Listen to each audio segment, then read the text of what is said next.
Hola, soy Manolo Castellano y dedico mi vida a explorar talento científico. En este podcast no hablamos de ciencia, pero sí hablamos de científicos, y de científicos que están cambiando el mundo. Hablamos con emprendedores, con profesionales de la ciencia que destacan en sectores como biotech, biofarma, biomedicina o agroalimentario, y también hablamos con recruiters, con headhunters que nos acercan al mundo de la selección de personal científico. Hoy vamos a conocer la trayectoria profesional de Ángela Pérez. Ángela es vicepresidenta de Desarrollo de Negocio en Health in Code, que es un grupo biomédico especializado en el análisis genético aplicado al sector médico. Recordaros que este podcast es posible gracias a Talento Científico, una boutique de reclutamiento y selección que te ayuda a incorporar a los mejores perfiles científico-técnicos para tu empresa.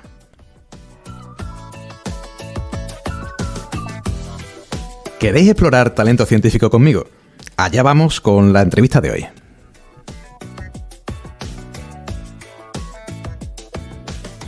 Ángela, bienvenida al programa. ¿Qué tal? Muchísimas gracias, Manolo. Bueno, Ángela, es un auténtico gustazo tenerte por fin, ¿no? Después de varias vicisitudes que hemos tenido para quedar.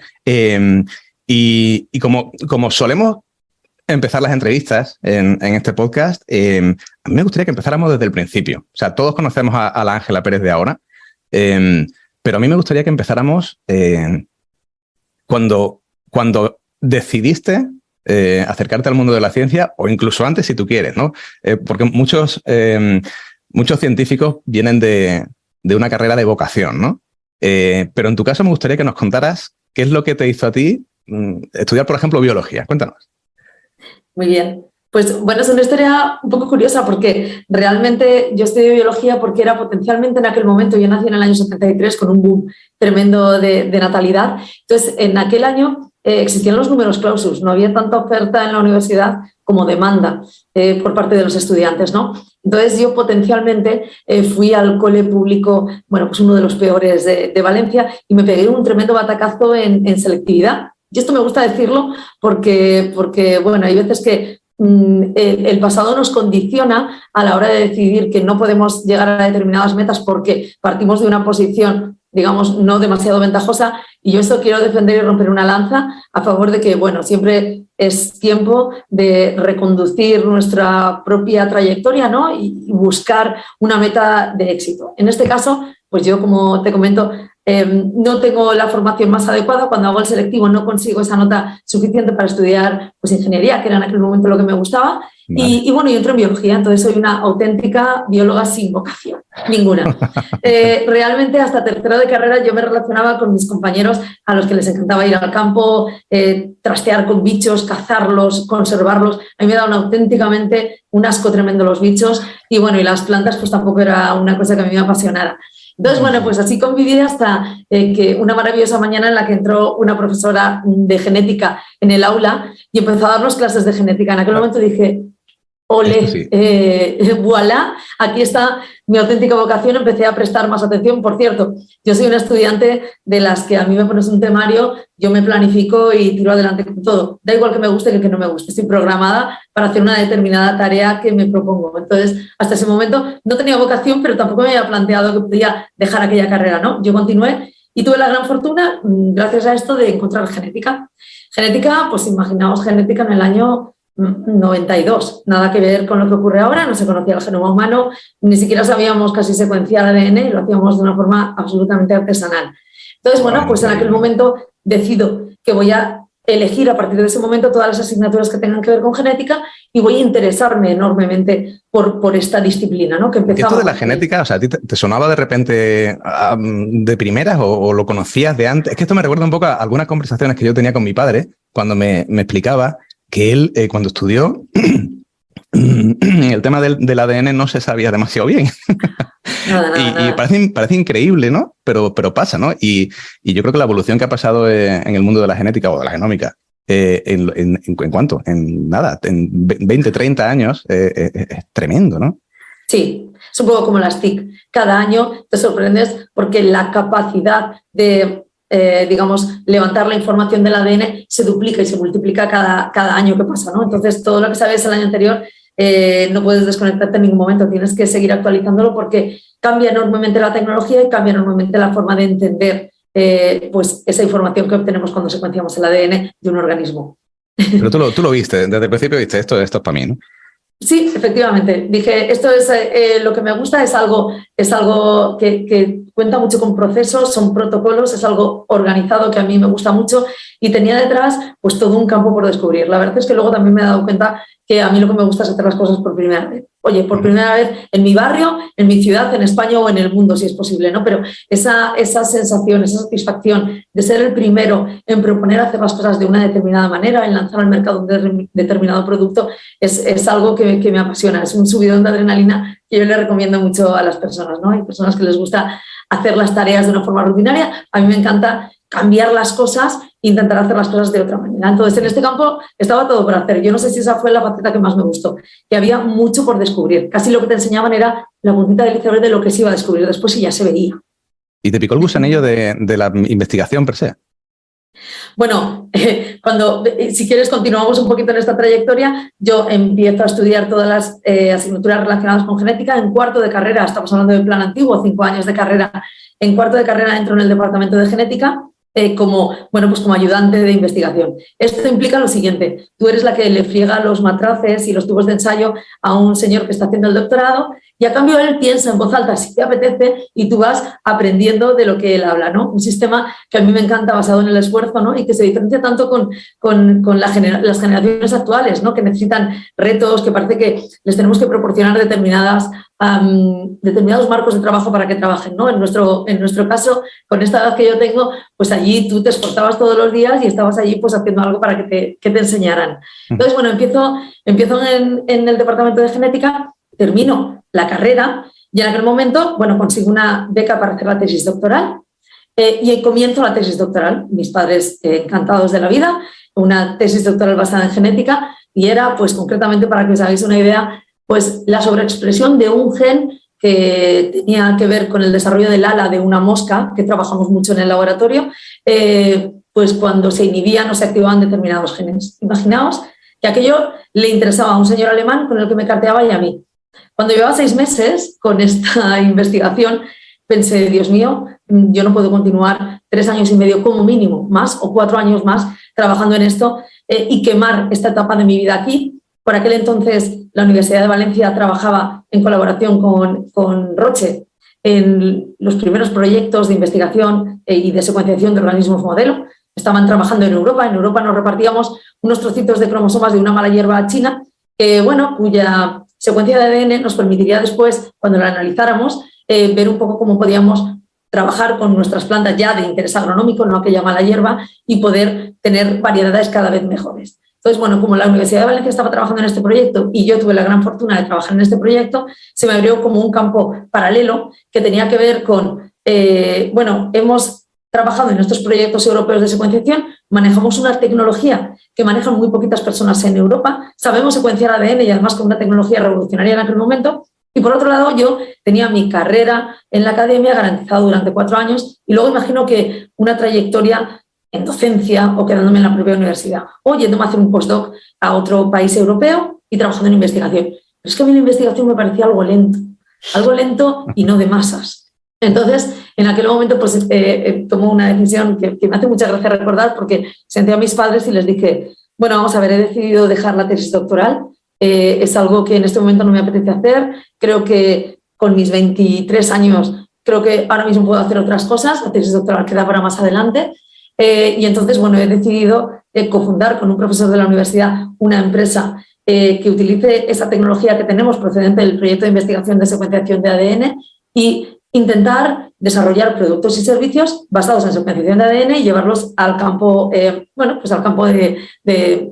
al mercado, ¿no? Y, por cierto, pues para esto hay que ser autónoma, palabra más que prohibida en aquellos tiempos y ahora parece mala, en aquel momento era como algo terrible. Y además, oye, ya que voy a emprender, si me prestáis un poquito de dinero, pues me vendría muy bien porque voy a necesitar fundar una empresa.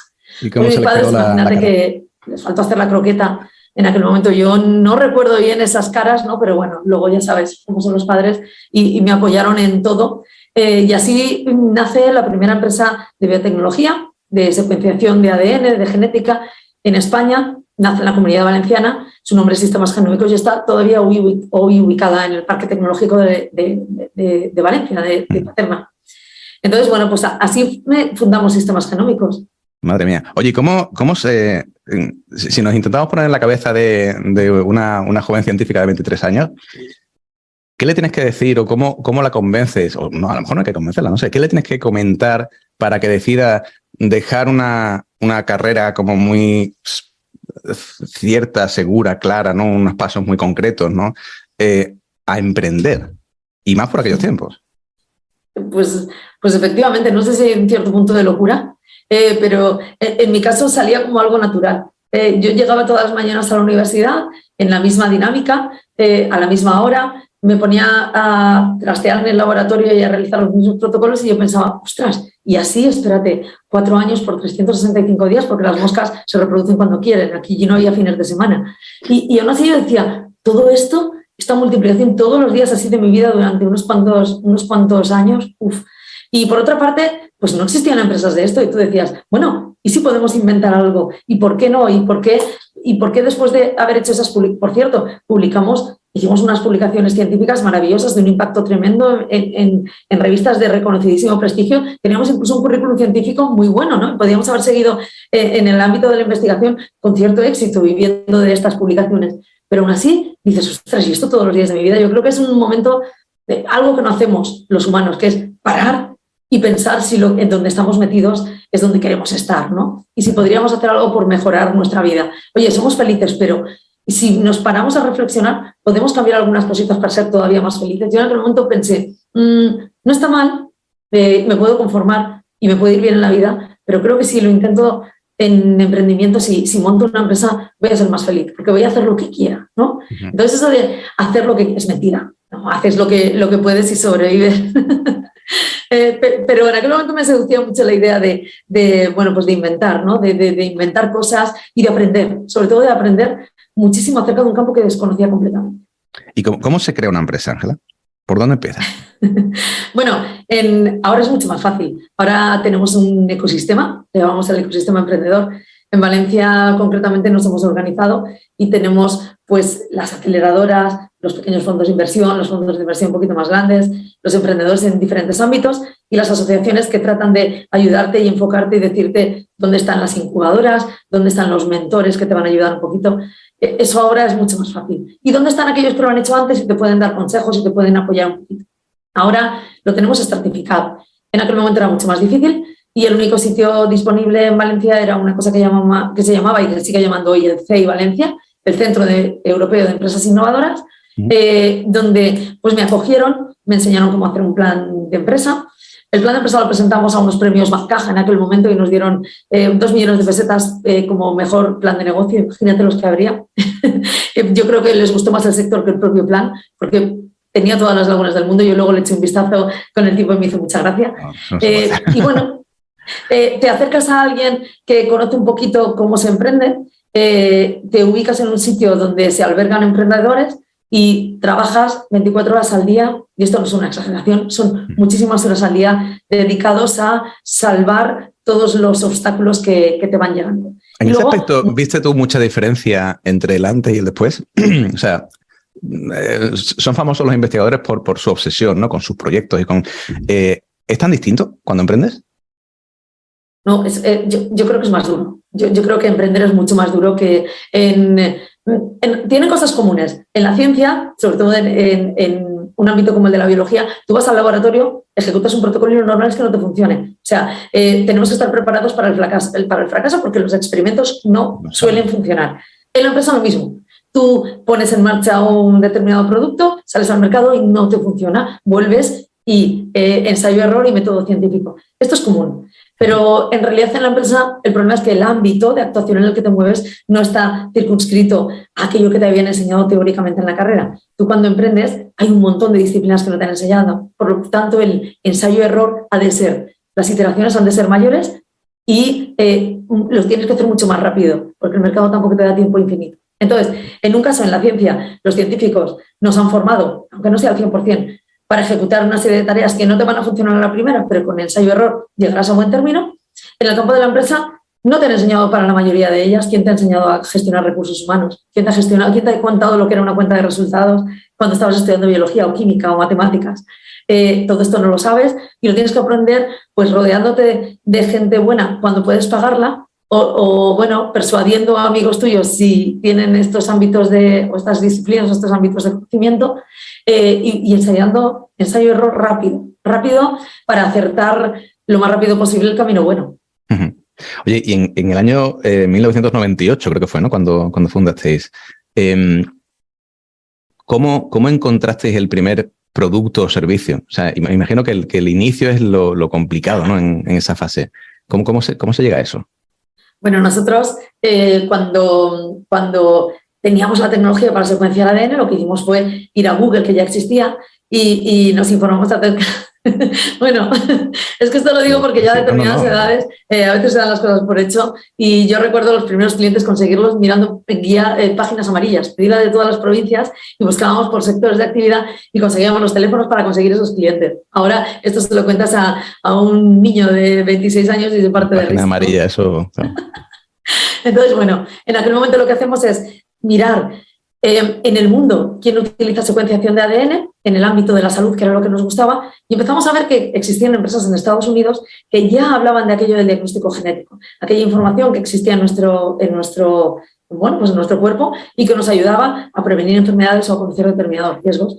Y entonces cometimos el error número 1, error fatal de primero de máster de emprendimiento, que tiene que ver con que aquello que veas que ocurre en un mercado no tiene por qué estar ocurriendo en todos los mercados y mucho menos si usted vive en España. Yo estaba viendo cómo se desarrollaba un determinado mercado en Estados Unidos y mal pensamos que aquello lo íbamos a desarrollar en nuestro país, en España, y nos lo iban a quitar de las manos.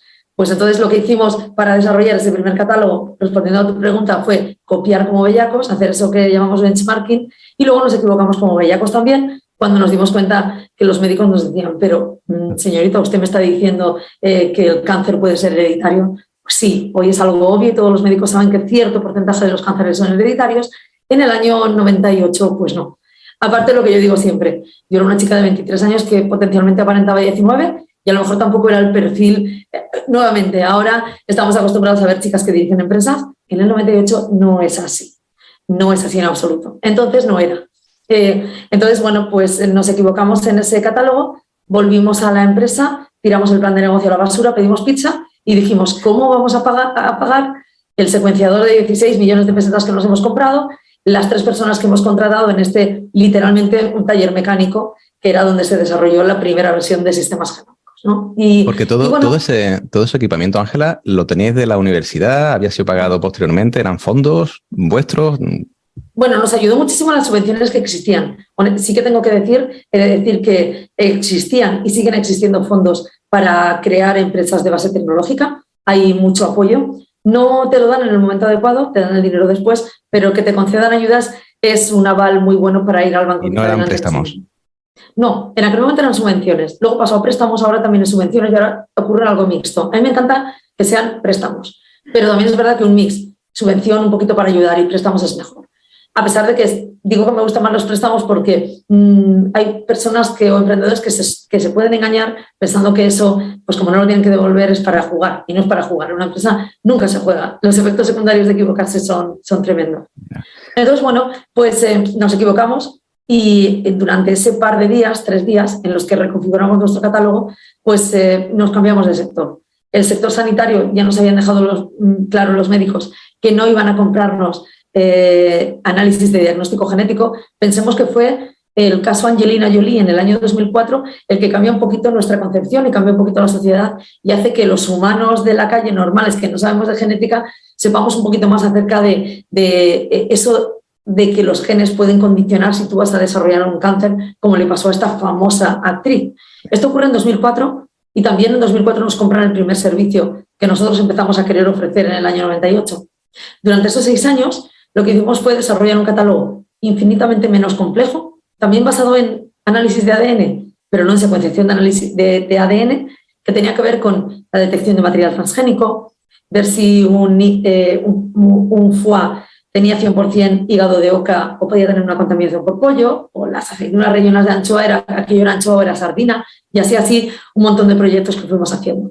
Esto para nosotros fue la tabla de salvación. Nosotros fuimos a hablar con Daxa Maicerías Españolas, que fue nuestro primer cliente, Roquet Laís el segundo, Ero España el tercero, el Corte Inglés, y así todas las grandes industrias agroalimentarias españolas que estaban muy preocupados por la seguridad alimentaria y que vieron en el ADN o en los análisis de ADN una vía muy fiable para autenticar el origen de sus productos. Entonces, todos aquellos productos en los que puedas tener una versión muy cara, un atún rojo muy caro y una versión mucho más barato, que cuando juntas los ingredientes puedes hacer pasar unos por otros, ese es, digamos, nuestro mercado en el que el ADN puede decirte de forma inequívoca si tienes la versión buena y por la que has pagado o una versión adulterada.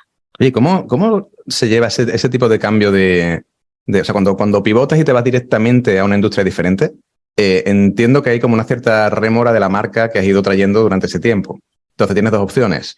O simplemente pivotas o creas una empresa nueva, que es otra posibilidad, con otro nombre, con otra idea, ¿no? ¿Por qué decidisteis quedaros con la empresa y pivotar en lugar de parar y abrir una empresa diferente? Bueno, en realidad no nos había dado tiempo a desarrollar la marca. Yo tu argumento te lo compro exactamente, te lo compro muy bien. Ahora, en el momento en el que hoy te diría que mi empresa se llama Health & Co, está directamente enfocada a hacer diagnóstico genético para humanos y ciertamente, a pesar de que todavía arrastro con cariño ese mercado en el campo agroalimentario, ahora tengo una marca que se llama Imegen Agro, en la que desarrollo una web donde hago análisis de piensos que no se me ocurriría nunca poner en la web de Health & Co, donde van los médicos a ver qué productos estoy vendiendo. Entonces, efectivamente, cuando uno toca ámbitos de actividad como el agroalimentario y un sector como una especialidad como la oncología, tienes que tener marcas completamente separadas, a pesar de que cuando entra la muestra en el laboratorio, a ti te dé igual a la hora de obtener ADN si la materia de partida es una biopsia de tejido o un pincho. Nos da exactamente igual a efectos de obtener ADN, pero es verdad que la marca y las plataformas donde tus escaparates son completamente diferentes, porque el mercado es diferente. Claro. Y Ángela, decías antes que a los médicos no se le podía hablar de esto, ¿no? Por aquel entonces, año 2000 o así. ¿Se les puede hablar ahora de esto? ¿Qué ha cambiado?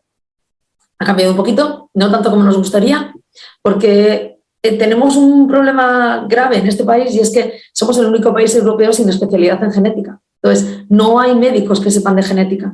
Si los médicos no saben de genética, pues la sociedad tampoco, los pacientes tampoco. Entonces, es algo casi empujado por lo que vemos en otras compañías, en determinados programas de divulgación científica, algunos muy buenos de ellos que nos abren la mente respecto a un poco el conocimiento que viene y las herramientas de las que podemos disponer. Pero efectivamente te diría que hay unos miles o unos centenares de médicos en España que saben genética porque se han molestado y son autodidactas y se han molestado de acudir a aquellos congresos y se han formado para poder aconsejar un poquito mejor a sus pacientes. Entonces, estos médicos están muy bien valorados, muy cotizados, están en hospitales de referencia donde las personas que tienen alguna de las 8.500 enfermedades raras pueden acudir para que estos médicos pues, puedan afinar un poquito mejor el diagnóstico. Pero siguen siendo pocos, ¿no? De hecho, no es solo que no haya médicos, es que no hay profesionales de esto y a ver si cambia. No sé si tú tienes noticias nuevas, ¿no? Pero va lento. Pues llevamos presionando durante 20 años, claro, van surgiendo especializaciones, pero la genética sigue todavía en la hoja de ruta o en el cajón. ¿Hablamos del por qué, Ángela, o seguimos? Es algo, la verdad es que los designios de los políticos son algo que a lo que no me atrevo. Desconozco si es una cuestión de lobbies, si es una cuestión política, si hay otras cuestiones más prioritarias en la agenda, pero honestamente es algo que viene, que todos los países europeos ya lo han metido en sus especialidades y lo único que nos puede pasar como país es, como siempre, quedarnos un poquito más atrás. Es una locura. Adelante con ello, pero desconozco los motivos por los que no. Pasará. Ángela, llegamos al año 2014 y emprendes un nuevo proyecto. Cuéntanos. Sí, bueno, lo que nos ocurre, esto realmente, Manolo, es en 2008, en 2009 concretamente, Imegen, Instituto de Medicina Genómica, no Health Code. Health Code es, ahora te comento, primero Vale. sistemas genómicos.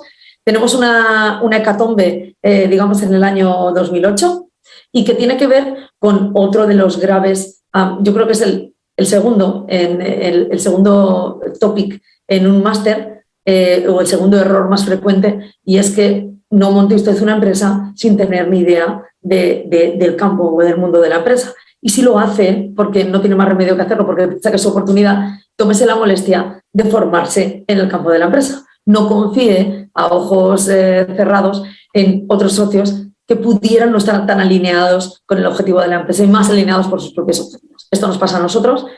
Confiamos en un socio concretamente. Nosotros éramos las tres Fs, o sea, el accionariado de sistemas genómicos eran pues los científicos como nosotros que habíamos conseguido persuadir para que pusieran unos cuantos miles de euros, nuestros familiares y nuestros amigos.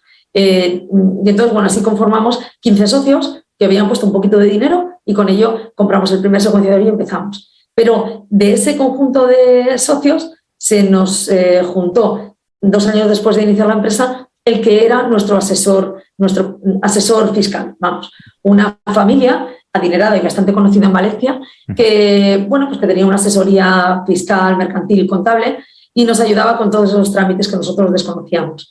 A los 3 años proponen entrar en el accionariado, justo en ese momento en el que nosotros pensábamos que nuestra actividad era intensiva en financiación y que vamos a necesitar meter alguna empresa de capital riesgo. Ellos se proponen como empresa alternativa al capital riesgo. Ya nosotros nos convencen de que efectivamente es mejor coger a alguien de confianza que nos pusiera este dinero más que una empresa de capital riesgo o de fondos que no conociéramos, ¿no? Y ese es el momento en el que empieza pues, un periplo muy desagradable que al final materializa en que él se queda con la compañía robando el porcentaje del resto de accionistas. Esto técnicamente en economía es algo complejo de explicar para personas que no son economistas, pero hay una fórmula y ellos la aprovecharon muy bien para hacer una reducción de capital a cero, ampliación de capital, y al final lo que hacen es hacer desaparecer unas acciones que se quedan ellos, en este caso ese socio, que se queda las acciones de todos. Ellos es verdad que esto, la parte económica y financiera la resuelven muy bien para ellos y nos roban la compañía literalmente, pero también es verdad que yo creo que infravaloraron enormemente pues que una empresa como esta necesita una visión a medio y largo plazo y un grupo de profesionales motivados y dirigidos por un líder que conoce su mercado. Entonces, en ese caso, ellos acaban de vender pues 12 años después con cierto éxito porque el mercado se volvió loco estos últimos años y pagó enormes cantidades de dinero por sectores tan bonitos, fashion, como el de la genética. Acaban de vender esta compañía por una cantidad no desdeñable de dinero al Grupo Synlab, que es una empresa, un laboratorio yo creo que el más enorme de análisis clínicos que quería, digamos, tener una punta de lanza en genética. Y lo venden con éxito, pero han pasado 12 años malos porque no sabían dirigir su propio negocio. No habían tenido éxito ni ganaron dinero en ningún momento. Y viéndolo un poco en retrospectiva, ¿qué desventaja hubiera tenido irte a capital riesgo? Bueno, yo creo que hubiéramos sufrido también. Yo creo que el problema real era que nosotros no teníamos experiencia previa, ninguno de los socios que formábamos la compañía, y hubiéramos sufrido porque el capital riesgo también tiene un foco o un objetivo que es comprar barato y vender más caro. Entonces, esto choca enormemente con un emprendedor que se enamora de su proyecto y lo trata como a un hijo, ¿no? Tú tienes un foco completamente diferente al capital riesgo. Hubiéramos sufrido, pero no nos hubieran robado la compañía. Es decir, hubiéramos hecho un exit con más dinero, hubiéramos fundado otros negocios con una cantidad de partida. Esto fue tremendo en el sentido en el que una persona se queda con el dinero, los sueños y el niño de todos, ¿no? Aquel proyecto que es vital para aquí. Entonces, con fondos hubiéramos tenido sinsabores también, pero acompañados, pero no nos hubieran engañado económicamente. Bueno, llegamos a ese segundo punto en el que tenéis que pedir otra vez pizza, posiblemente más grande. Tal cual. Y claro, en su momento, cuando empezasteis, teníais la tecnología, ¿no? como parte potente, ¿no? Como el valor, una parte del valor importante de la empresa. ¿Qué teníais en ese momento que hizo que pudierais lanzaros con Health Code? Bueno, pues algo todavía mejor, que era, sabíamos exactamente lo que no había que hacer. Entonces, cuando tú tienes un banco de pruebas enorme en el que has ensayado líneas de negocio que no te han funcionado, has contratado personas que no te han funcionado y otras que son magníficas, has comprado equipos que te funcionaban medio regular y otros que te funcionaban muy bien, y tú tienes un punto de ruptura y tienes que cortar con ese negocio. Pues bueno, básicamente lo que hicimos allí fue hacer un luto corto, 2 semanitas llorando. Oye, llora 2 semanas, pero 2 semanas y un día ya no se llora. Ahí nos lavemos nuestras heridas, nos planteamos trabajar en la competencia, volver al campo académico o refundar la compañía. Optamos por esta última y pensamos, oye, si lo hemos montado una vez, ¿por qué no 2? ¿No? Y entonces empiezas, te cuentan que en España no se dan segundas oportunidades, que todo es muy difícil, que ves, no tenías que haber emprendido, vuelve a lo seguro. Oyes todo eso y haces justo lo contrario. Bueno, eso soy yo, nosotros, ¿no? Y hacemos justo lo contrario. Y entonces nos damos cuenta de que, por supuesto, que España da segundas oportunidades. A mí me las dio el banco, me las dieron mis proveedores, me las dieron absolutamente mis clientes, cuando lo que ocurre no tiene tanto que ver con el trabajo que has hecho, sino con tu bisoñez, tu candidez, pues ahora ya las personas que han de confiar en ti ya saben que has aprendido de ello. Y en ese momento, pues fundamos esa empresa que era la versión 2.0 mejorada y que nos costó un 10% que la primera, un 10% del esfuerzo que nos costó montar la primera. Y cogimos aquellas líneas de negocio que funcionaban bien, contratamos a aquellas personas que sabíamos que iban a estar con nosotros sin duda durante mucho tiempo, que iban a montar muy buenos equipos de trabajo, y así nace IMEGEN, Instituto de Medicina Genómica, que ahora ya tenía 2 focos. El foco de crecimiento orgánico, que es aquel crecimiento que tú consigues vendiendo cada vez más y teniendo cada vez más clientes, y crecimiento inorgánico, aquel que consigues comprando empresas pues o bien complementarias a tu actividad o bien que hacen la misma actividad. Pensemos que empresas que hacen diagnóstico genético en salud en España en el año 2009, pues éramos 12, 13 como mucho, y además tamaños pequeñitos. Empiezan en Europa y en Estados Unidos a crearse grandes corporaciones que trabajan en esto del diagnóstico genético. El mercado es global y por tanto competimos directamente con ellos, y entonces pues estratégicamente pensamos que la única forma de competir con ellos y sobrevivir a largo plazo, o sea, en el largo plazo sobrevivir y a corto plazo competir con ellos, es crear algo más grande. Y esto pasa por convencer a nuestros colegas o amigos y competidores, convencerlos para crear un proyecto mayor. Y este sí que es el auténtico origen de Health & Co, que es el nombre de una compañía gallega, más pequeñita que el propio IMEGEN, de la cual cogemos el nombre porque tiene un foco más internacional y que es el producto resultante de la fusión de 3 compañías. Una en Madrid, con Almacén en Granada, Valencia, IMEGEN, digamos, el que conforma toda esta idea, y esta empresa de diagnóstico genético aplicado principalmente a la cardiología en Coruña. Y este es el grupo Health & Co, que hoy en día, pues para que os tengáis una referencia, contrata a 215 personas en toda España, y aunque tenemos también algún equipo internacional viviendo fuera de España, sobre todo comercialización, todavía no tenemos esas empresas fuera de España, y que factura unos 40 millones de euros dando servicios de diagnóstico genético y también metiendo en cajitas reactivos para que los hospitales de referencia puedan utilizar ese I+D ya empaquetado y hacer sus propios diagnósticos dentro del hospital.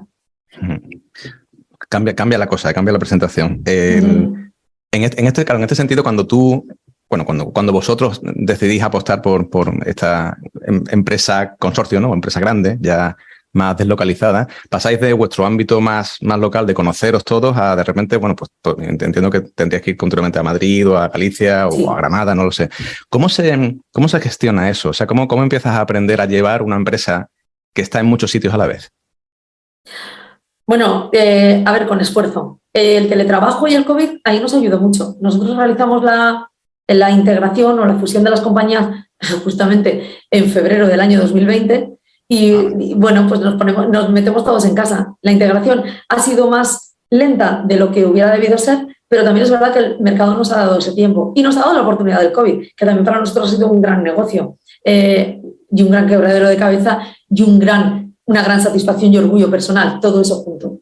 Entonces, bueno, pues surge el teletrabajo y aquello que se convertía en estar con muchísimas horas del día viajando en tren y en avión, pues empieza a hacerse más fácil con las herramientas que hoy en día manejamos todos. Entonces, bueno, pues efectivamente empiezas a trabajar con herramientas más profesionales para estar en contacto directo con mi compañero en Coruña o en Málaga o en Granada. Sí. Así Y es. otro aspecto también que me interesa es la parte de la selección de las personas, ¿no?, que trabajan contigo. Porque, claro, me gusta preguntarle esto a la gente que ha fundado algo, ¿no? Porque eso es desde el principio hasta saber, ¿no? En este caso, ¿qué diferencia hay? O sea, ¿cuándo decides tú empezar a contratar a personas de las cuales no tienes tantas referencias, ¿no? Al principio inicias la aventura con gente que conoces perfectamente, ¿no? Llega un punto en el que empiezas a contratar a otras personas, bueno, pues por referencias, ¿no? Sois más de 200 personas. Ya llega un punto en el que entiendo que uno no puede encargarse de todo, ¿no? ¿Cómo se gestiona eso? Bueno, pues honestamente, hasta que llegas al punto, para mí hay un punto en el que te relajas y es cuando contratas a ese responsable, esa responsable de recursos humanos, Recursos humanos. que tienen iba a decir puñeterito, permítemelo, sexto sentido maravilloso, en el que ellos son capaces de ver un poquito más allá de lo que vemos los humanos en normales, y entonces es maravilloso porque te ayuda muchísimo. Hasta ese momento te guías por una intuición que no suele funcionar siempre, y yo tengo que decir que si puedo decir que he tenido éxito en la contratación de algunos puestos, pues de científicos principalmente, ha tenido más que ver con buscar los valores debajo del científico que las actitudes o la experiencia de ese científico. Me ha ayudado el hecho de que nuestro sector es tan nuevo que tú no te has podido formar en la universidad y vienes con tu aprendizaje para al día siguiente ser productivo en mi compañía. Esto hace que necesitemos pasar por un periplo de, en algunos casos, 2 años de formación dentro de la propia compañía para que ese profesional empiece a ejercer y a firmar informes.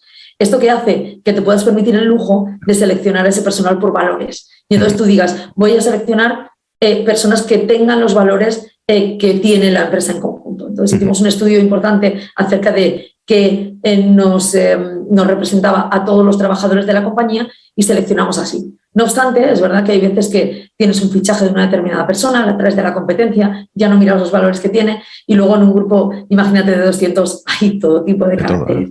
Entonces aprendemos a convivir, no todos nos llevamos bien, no todos trabajamos igual, pero bueno, aprendemos a convivir unos con otros y en ese caso viramos a una dirección por objetivos, ¿no? Por metas y objetivos. Algunas herramientas muy finas, sistemas Agile, nos permiten trabajar midiéndonos por los objetivos y entonces en ese caso, pues bueno, esto nos da un respiro a la hora de trabajar en el día a día a alguien y machacarle en cómo vas con tu tarea. Todos, ¿no? A una.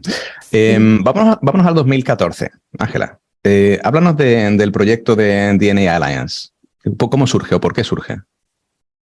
Bueno, pues DNA Alliance fue un proyecto que no acabó de cuajarnos adecuadamente, también he de decirlo, y que tenía mucho que ver con haber fundado una empresa en 2000, refundado una empresa en 2009, si al principio íbamos con toda la alegría del mundo, pasando penuria, pero con alegría, pensando que todo nos iba a salir bien. En 2009 éramos unas personas que, teníamos cierto resquemor, no queríamos meter la pata otra vez, tenía que funcionarnos ya bien, y vimos que el mercado español ya lo teníamos más o menos controlado, iba creciendo a un ritmo bueno y queríamos salir fuera de España. Latinoamérica era un mercado bueno para nosotros, era un mercado relativamente sencillo, y entonces pensamos que qué pena que fuéramos estas empresas pequeñitas en España, las que cada una con sus propios y escasos recursos acudiéramos a Latinoamérica a vender nuestros productos. Entonces, bueno, pues a través de un máster, en este caso del ICEX, nos dieron a conocer que existía una fórmula que se llama una AIE, Agrupación Empresarial de Interés,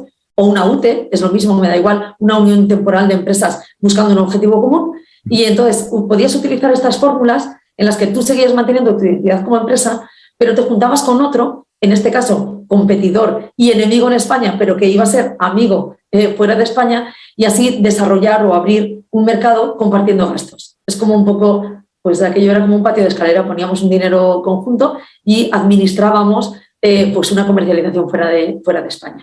Esto, pues bueno, nace y en el papel se entiende todo y tiene un racional detrás muy lógico, pero luego, pues bueno, era complicado porque las culturas empresariales de las empresas que confluyen en esta agrupación de interés pues son diferentes, los ritmos, los tiempos son diferentes. Y luego también hay cierto componente de competencia que tienes dentro de tu mercado que si no lo cuidas bien sale y entonces dices, no, si allí no competíamos. Entonces, bueno, aquello nuevamente fue una formación enorme para nosotros, ganamos mucha experiencia, no sé si tanto dinero y algún que otro disgusto. Ya. Pero bueno, las empresas que conformamos aquella AIE nos seguimos encontrando en los congresos, volvemos a ser amigos y competidores y todo queda pues como una prueba más, una experiencia más. Muy bien. De hecho, por aquella época volviste a hacer un MBA. Dejamos la cosa en la tesis, pero ha habido más cosas, ¿no? Ángela, ¿qué ha cambiado en ti como persona o como profesional desde el MBA que hiciste en 1998 a el MBA que hiciste en el 2014? ¿Qué cambia? Pues yo siempre digo que tengo dos MBAs. El primero que fue el más caro emocional y económicamente en mi vida y que tuvo que ver con montar una empresa a las bravas, viendo lo que ocurría en el mundo, pero sin saber cómo se llamaba cada cosa. Y el MBA que hago entre 2008 y 2009, en el que le pongo nombre a todo lo que nos ocurre, ¿no? Entonces dices, eso se llama operación acordeón, eso se llama umbral de rentabilidad. Entonces, todo lo conocíamos en las bravas y cuando hago el MBA, ostras, para mí se abre un campo enorme. Primero, me encantan las disciplinas que nos dan, es el mundo real y en realidad te dan herramientas para montar lo que quieras en la vida. Esto va a sonar mal, pero a veces pienso, es que el que no tiene un estatus en su vida, el que no ha conseguido determinados logros es porque no quiere, porque mirando un poco lo que ocurre en otros países y trayéndotelo al tuyo, me da igual el sector y el ámbito, ostras, pero si esto es un caso de éxito que se repite, mira, el de los helados, el de los yogures helados, lo ve en Nueva York, se viene aquí, lo monta y funciona. Determinadas franquicias, determinadas formas de funcionar que España, para bien y para mal, tiene ventajas e inconvenientes. Uno de los inconvenientes es que aquí I+D, señores, poquito, ocurre fuera. Entonces, hay países que van por delante de nosotros. Entonces, de algún modo, tú puedes mirar al futuro y ver lo que funciona allí, que probablemente funcione aquí con un gap determinado. Entonces, bueno, pues el máster te da aquellas herramientas más básicas o más avanzadas, donde quieras llegar para salvar pues, la gestión de recursos humanos, la gestión financiera. Bueno, luego te falta, es verdad que con un máster solo, si tú terminas la carrera y haces el máster, te falta lo otro que para mí es importantísimo, que es esa red y esa cartera de contactos y de amigos y profesionales a los que llamas para que te den aquello que necesitas, ¿no? Entonces, eso se gana con el tiempo. Yo tenía esa red desarrollada durante la primera empresa, luego hice el MBA, le puse nombre a todo lo que me había pasado, a las bravas, a dolor, o sea, yo es que he aprendido a dolor todo lo que tiene que ver con el campo de la empresa y en este momento estoy súper feliz porque creo que me siento con fuerzas, con energías, con ganas de emprender cualquier cosa porque creo que tengo cierto conocimiento técnico o científico y además pues experiencia y contactos para poder hacer con éxito determinadas cositas. Ahora mi problema es que me gustaría hacer tantas que solamente quiero estar parcialmente en muchas. Ese es un poco el siguiente paso. Te lo tengo que preguntar. ¿Cómo se consigue tanta energía, Ángela? Ya, esto creo que es una mutación en el ADN. Esto ya me gustaría deciros. Apuntaos un máster, pues es que me pasa, yo duermo poquísimo, duermo 6 horas al día como mucho, y si no 5, y además es que cuando duermo las horas que duermo, al día siguiente me levanto al 150% de energía. Y entonces estoy completamente enchufada. Encima, tengo muy mala memoria y entonces no tengo rencor. Me pasan cosas malas, pero yo no me acuerdo. No me acuerdo de las buenas, es lo malo, no mucho. Pero de las malas no me acuerdo de nada, me acuerdo cero. Entonces es todos los días echar a la papelera de reciclaje lo malo del día y al 150% de energía es para empezar de cero. Y esto es una cualidad que si se puede ensayar con esas técnicas mindfulness y cosas así, deberíamos hacerlo porque es maravilloso empezar por la mañana diciendo, bueno, hoy sí, hoy va a ser. Vamos a hablar de hoy. Ángela, ¿qué pasa entre ese primer MBA, este segundo MBA, ya pasados los años? ¿Qué te ves tú que has ganado y que has perdido? A nivel un poco más personal, digamos. Bueno, a ver, si comparo las horas que yo he pasado con mi familia, bueno, todos estos tengo 3 hijos, y marido y exmarido, maridos y 3 hijos. O sea que tampoco me vale es que, claro, es que yo tengo 3, no, bueno, pues yo también los tengo. Entonces, si yo comparo las horas que he compartido en el parque con mis hijos, yo he pasado muy pocas, contadas con los dedos de la mano. Tengo subcontratadas muchísimas tareas y tendría muchísimos más amigos o eventos sociales con mis amigos si los hubiera cuidado un poquito más, ¿no? Yeah. Entonces, tengo muchos, pero tengo muchos nuevos. Y además se me caen por el camino porque es que no los atiendo como debería. Entonces, ¿qué he perdido? Hombre, respecto a la población general, diría que yo tendría amigos desde hace mucho más tiempo si pudiera dedicarles más horas. Y familiarmente, bueno, yo estoy súper feliz, no cambiaría nada de las horas que he dedicado a mi familia, pero sí que es verdad que en comparación con la media estandarizada, pues yo dedico menos tiempo a mis hijos y a mi familia. Esto es la parte mala. La parte buena de los MBAs es, como te digo, es entender el mundo, es como el que ve, ¿te acuerdas los numeritos de Matrix? El que ve detrás, ¿no?, de los números. Entonces, cuando ves a mí me encanta sentarme con un emprendedor y te dice, qué difícil es esto, tú dices, bueno, no es fácil, es verdad, pero voy a ver si te puedo echar una manita aquí, ¿no? Entonces, has vivido por ello y es como que te cuentan algo y dices, esto que a mí me pasó y te comparto la experiencia por si a ti te ayuda, ¿no? Yo también soy una persona, creo que empatizo muchísimo y intento ponerme en los zapatos del de enfrente e intento no contarle mi experiencia tal cual, sino cómo aplicaría mi experiencia en su caso, entrar en su sector, en su ámbito o en su momento.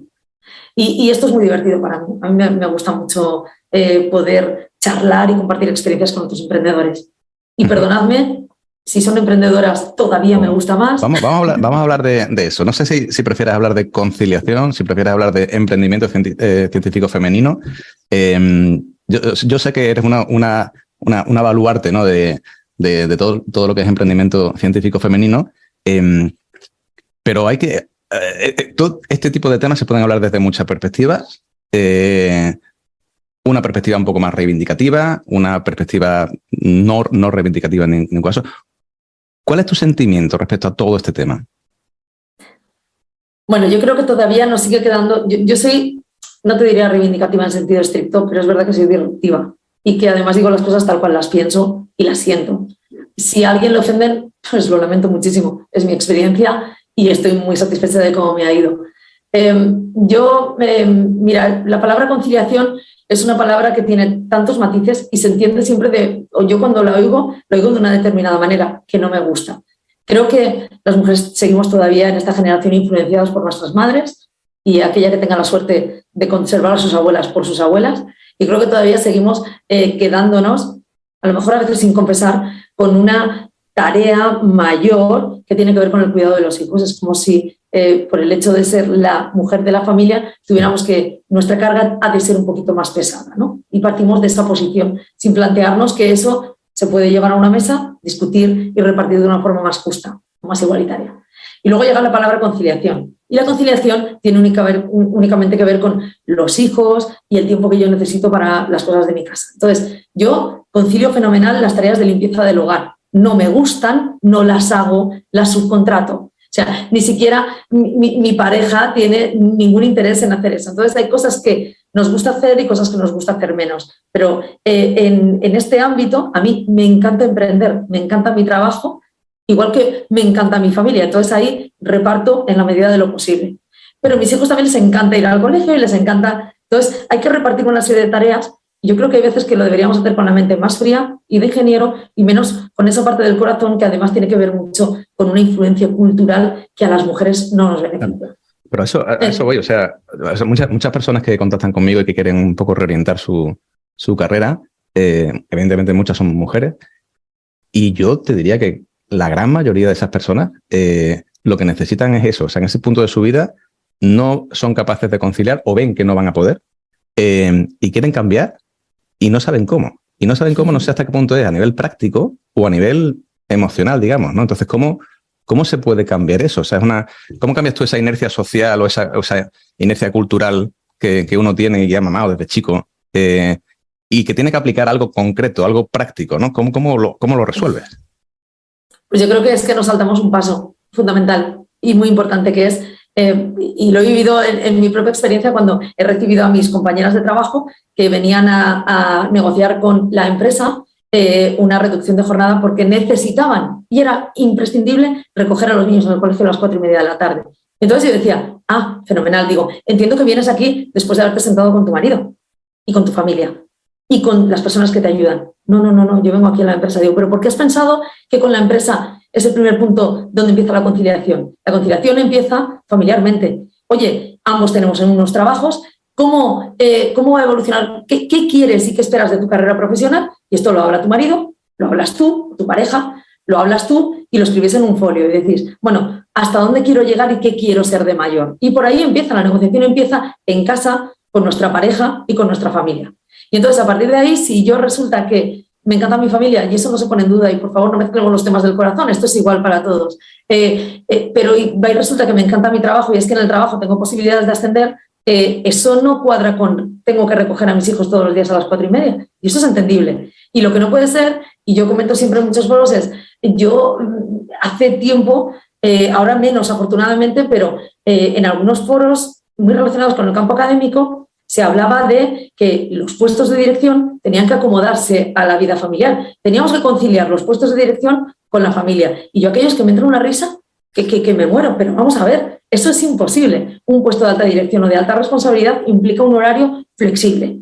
Igual que tener familia, que el horario debe ser flexible. Entonces, todo esto hay que conciliarlo, pero no desde una parte hacia la otra. Entonces yo a esas mujeres que se acercan les digo, pero vamos a ver, tú te has sentado con tu pareja y con tu familia y has marcado qué tiempo necesitas para asegurarte de que tu carrera profesional es cada vez mejor, que asciendes en tu trabajo y que logras esos objetivos que tú buscas. Es que una vez que te sientas con tu familia y dices, bueno, pues no, oye, a las 4:30 no, pero a las 6:30 puedo, pues vuelves a tu empresa y dices, quiero formarme, tengo 2 horas más, tengo 1 hora más para formarme y quiero ascender dentro de la compañía, quiero promocionarme dentro de la compañía. Oye, pues yo recibo un montón de chicos que quieren promocionar dentro de la empresa y recibo un montón de mujeres que quieren una reducción de jornada porque tienen que cuidar a sus hijos o recogerlos del cole. Y esto hay que cambiarlo radicalmente, porque creo que ellas no se lo han planteado, lo dan por hecho. Lo han hablado con sus madres o lo han vivido en la sociedad. Esto es lo que hay que cambiar radicalmente. Y de verdad que tengo mujeres maravillosas en el ámbito científico, casadas, con perdón y todos mis respetos, con señores hombres de la construcción, en los que ellos son los que, claro, su trabajo no le permite terminar antes de las 7 de la tarde y ellas sacrifican su trayectoria profesional para recoger a los niños del colegio. Eso hay que cambiarlo.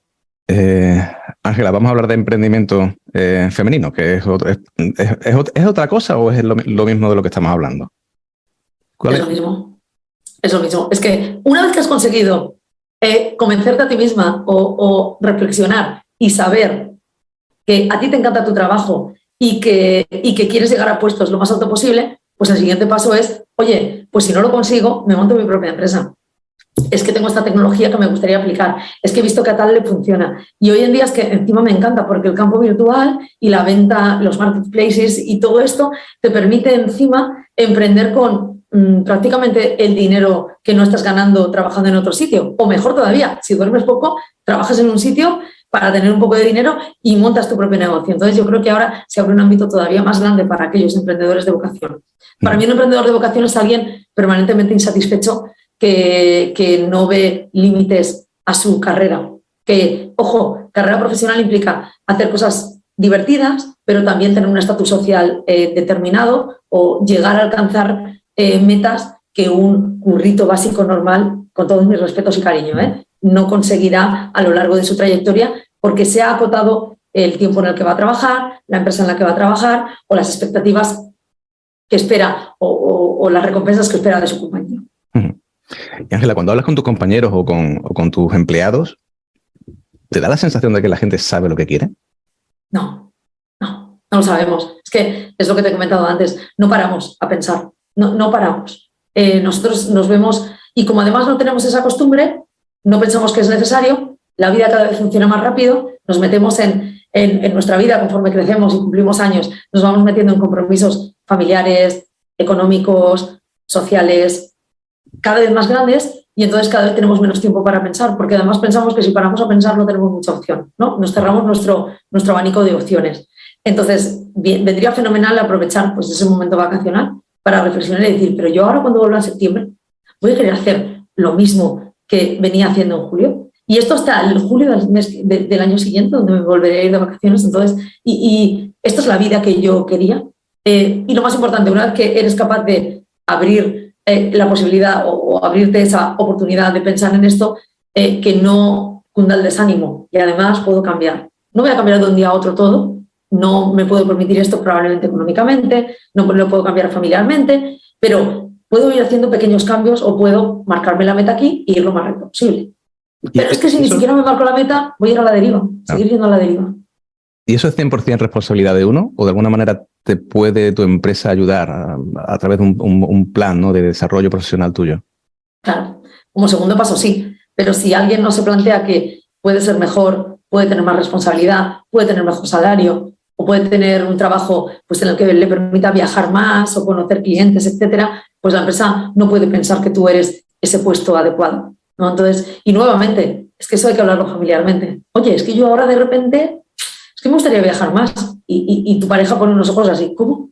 Y entonces, ¿quién recoge a los niños? Error fatal. Si esa pregunta es, muy bien, me alegro que me... ¿Tú cuánto tiempo llevas recogiendo? Yo, 7 años, te toca a ti los próximos 7. Ya luego hablamos, cuando se hagan 14 y los niños ya tengan 14, que ya podrán estar incluso solos, ¿no? Bueno. Entonces, sí, creo que la empresa tiene mucho que decir, pero creo que hay muchas empresas que dicen mucho, ¿eh? Yo creo que la mía está encantada de recibir ese tipo de sugerencias.